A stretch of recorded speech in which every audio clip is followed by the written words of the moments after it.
తొలిసారిగా ప్లాస్టిక్ రహిత దేవాలయంగా అయినవెల్లి విఘ్నేశ్వర స్వామివారి ఆలయం.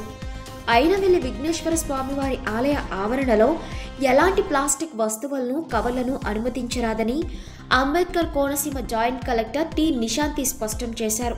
ఈ నిబంధన సంక్రాంతి పండుగ నుండే అమలు చేయాలని ఆలయ, పంచాయతీ అధికారులకు ఆమె సూచించారు. భక్తుల సౌకర్యార్థం విఘ్నేశ్వర స్వామి ఆలయంలో ప్లాస్టిక్ని పూర్తిగా నిషేధిస్తున్నామని జేసీ ప్రకటించారు. తొలిసారిగా ఈ విఘ్నేశ్వర స్వామి ఆలయం నుంచే ఈ కార్యక్రమం మొదలు పెట్టడం జరుగుతుందన్నారు.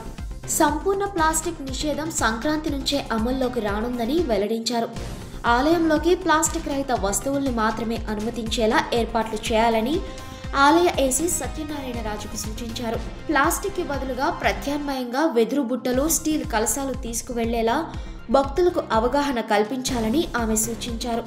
అలాగే ఆలయ సమీపాన వ్యాపారం చేస్తున్న వారు కూడా ప్లాస్టిక్కు ప్రత్యామ్నాయాలుగా ఆలయ అధికారులు సూచించిన విధంగా ఏర్పాట్లు చేసుకోవాలని ఆమె తెలిపారు. మంగళవారం ఆలయ ట్రస్ట్ బోర్డు కార్యాలయంలో ఆమె వివిధ శాఖాధికారులతో ఆలయ అభివృద్ధిపై సమీక్ష సమావేశం నిర్వహించారు. పర్వదినాలలో ట్రాఫిక్ విషయంలో చాలా ఇబ్బందులు పడాల్సిన పరిస్థితులు వస్తున్నాయని జేసీ దృష్టికి తీసుకువెళ్లారు. వాహనాల పార్కింగ్ కొరకు ప్రభుత్వ ఆసుపత్రి సమీపంలో స్థలాన్ని పరిశీలించాలని ఆలయ ఏసీ సత్యనారాయణ రాజు జేసీ దృష్టికి తీసుకువెళ్లడంతో అది పరిశీలించాలని తహసీల్దార్కు ఆదేశించారు. అదేవిధంగా పలు దేవాలయాల్ని కలుపుతూ ఆర్టీసీ బస్సులను నడపాలని డిపో మేనేజర్కు సూచించారు.